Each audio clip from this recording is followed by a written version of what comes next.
봄이 오기 전 나는 늘 이 집 창가에 앉아 있습니다. 밖의 바람은 차갑지만 마음속에서는 지난 날들의 따스함이 서서히 스며듭니다. 오늘은 오래전 봄이 오기 직전의 기억을 떠올려 보려 합니다. 젊은 시절 나는 늘 무엇인가를 이루고 싶어 했지요. 사랑, 꿈, 가족, 세상 모든 것을 붙잡고 싶었던 마음으로 하루를 살았습니다. 하지만 시간이 흘러보니 잡으려 했던 것들보다 놓쳤던 것들이 더 소중했음을 깨닫습니다. 그리고 오늘 나는 그것을 여러분께 전하고 싶습니다. 봄이 오기 전 흙냄새가 살짝 섞인 바람 속에서 길을 걸었던 기억이 납니다. 손에는 작은 꽃씨 하나, 마음에는 희망이 가득했죠. 꽃씨가 바로 피지 않아도 그것이 무의미하지 않다는 것을 이제야 합니다. 삶도 마찬가지였지요. 젊었을 때 우리는 무언가를 빨리 이루고 싶어 했지만 시간이란 결국 기다림 속에서 우리를 가르치고 조용히 다듬어 주었습니다. 그때의 친구들, 처음 만난 사랑, 그리고 실패의 순간들. 지금 돌아보면 모두가 나를 오늘의 나로 만든 작은 씨앗들이었습니다. 같은 세대라면 아마 공감하시리라 생각합니다. 우리가 그 시절을 살며 느낀 설렘과 불안, 그것이 바로 인생의 일부였음을. 돌아보면 우리는 많은 시간을 기다림 속에서 살아왔습니다. 기다림은 지루한 것처럼 보이지만 그 속에서 우리는 사랑하는 법을 배우고 놓아주는 법을 배우며 살아있는 법을 배웁니다. 삶은 결코 계획대로만 흘러가지 않습니다. 하지만 그것이 우리를 좌절하게 만들기보다 성숙하게 만듭니다.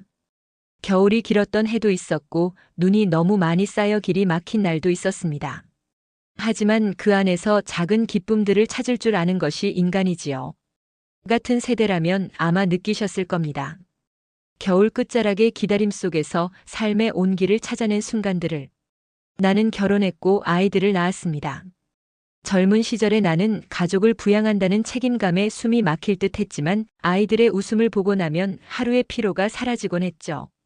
사랑이라는 것은 거창한 것이 아니었습니다. 매일 아침 밥을 차려주는 손길, 잠들기 전 들려주는 이야기, 단순하지만 진심 어린 순간들이 진정한 사랑이었습니다.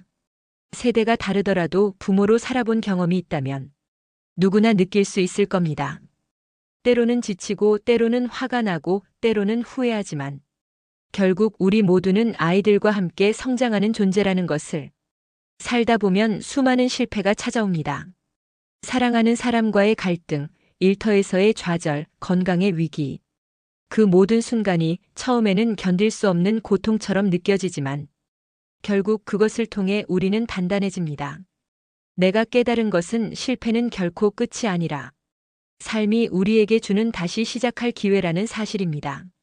같은 세대라면 아마 여러분도 수없이 다시 일어나셨겠죠. 우리에게 필요한 것은 용기와 자신을 믿는 마음입니다. 이제 나는 창가에 앉아 차 한 잔을 앞에 두고 지난 날들을 떠올립니다.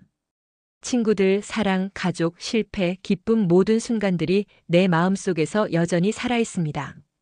젊은 시절의 나는 지금의 나를 알았다면 얼마나 좋았을까 생각합니다.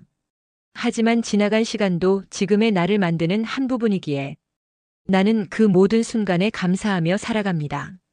조금 있으면 봄이 옵니다. 겨울 내내 쌓인 눈이 녹고 땅에서는 새싹이 올라오겠죠. 나도 또 새로운 희망을 씨앗처럼 품고 나아갈 겁니다. 삶이란 결국 겨울을 견디고 봄을 맞이하는 연습이니까요. 오늘 이 이야기를 듣는 여러분께도 전하고 싶습니다. 지나간 시간을 후회하기보다 그 속에서 얻은 지혜와 온기를 기억하세요. 그리고 조금만 기다리면 분명 봄은 다시 찾아옵니다. 봄이 오기 전 우리가 느낀 모든 기다림과 설렘 그리고 쓸쓸함. 그것은 삶의 한 부분이며 우리를 더 풍요롭게 만듭니다. 오늘도 여러분의 마음속 작은 봄씨가 자라나길 바랍니다.